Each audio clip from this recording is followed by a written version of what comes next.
महाराज जी, मृत्यु क्या है और क्यों डर लगता है इससे?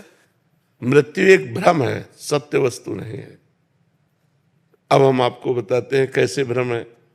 पंचभूतों से रचित ये शरीर है। जब इसका अंतिम संस्कार होता है तो अग्नि तत्व अग्नि में मिल गया, जल तत्व जल में, वायु तत्व वायु में, पृथ्वी तत्व पृथ्वी में, आकाश तत्व आकाश में। 5 तत्वों से रचित शरीर है। वो अपने अपने तत्वों में मिल जाते हैं। इसमें मरा कौन? मरा नहीं ना, शरीर में मरा नहीं ना।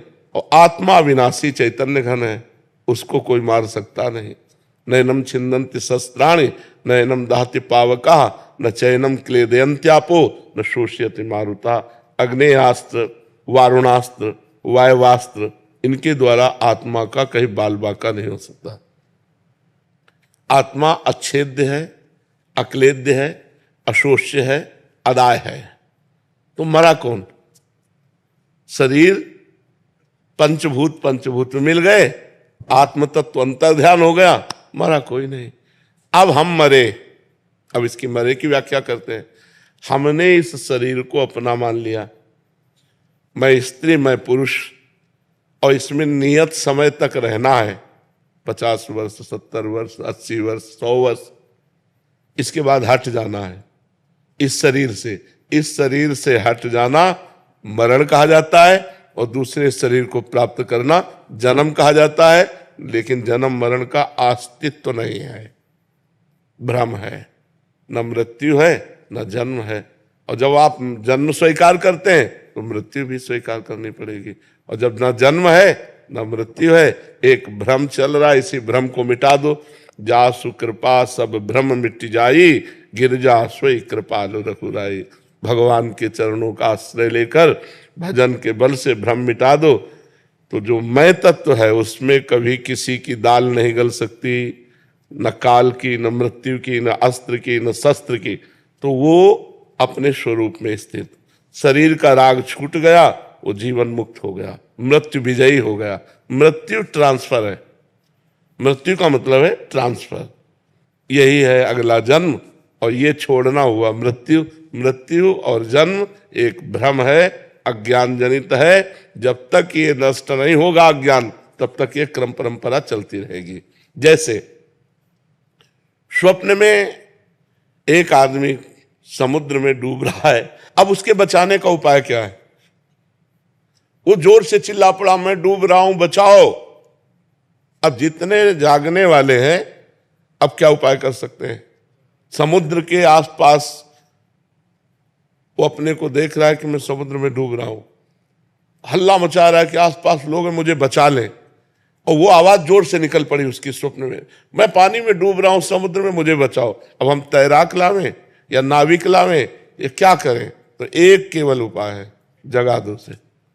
जगा दो तो एक बूंद पानी नहीं था, जहां डूब के मर रहा था एक बूंद पानी नहीं था, केवल स्वप्न था। नहीं तो मां कहूं मैं अनुभव अपना, सत हरि भजन जगत सब सपना। ये पहले रूप नहीं था, 60 वर्ष पहले ये रूप नहीं था।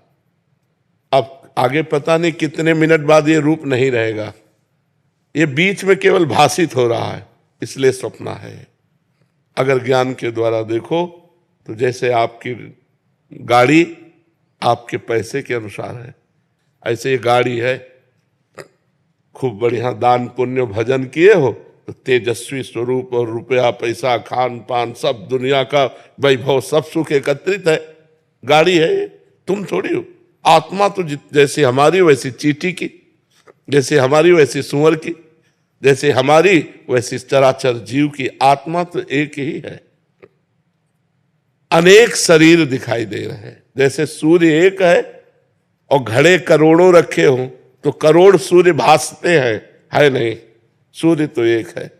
ऐसे ही परमात्मा जिसे आत्मा कहते हैं वो एक है, ये करोड़ों घड़े हैं। हम श्री जी के अंश है महाराज जी। हाँ बच्चा, या जैसे कि हम श्री जी के अंश है, तो हम क्या श्री जी? अभी तुम शरीर धरा से बोल रहे हो, इसलिए समझ नहीं पाओगे कि तुम अंश हो।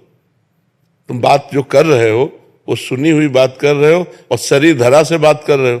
अभी बात कर रहे हो ना शरीर धारा से, अभी तुम भगवत अंश में स्थित थोड़ी होके बात कर रहे हो। पहले भजन करो, भगवत अंश का अनुभव करो कि मैं हूं, तब आगे की बात समझ में आ जाएगी। नहीं तो चाहे जितना ज्ञान बघारो, सुन के यहां से निकल जाएगा, कुछ पल्ले नहीं पड़ेगा।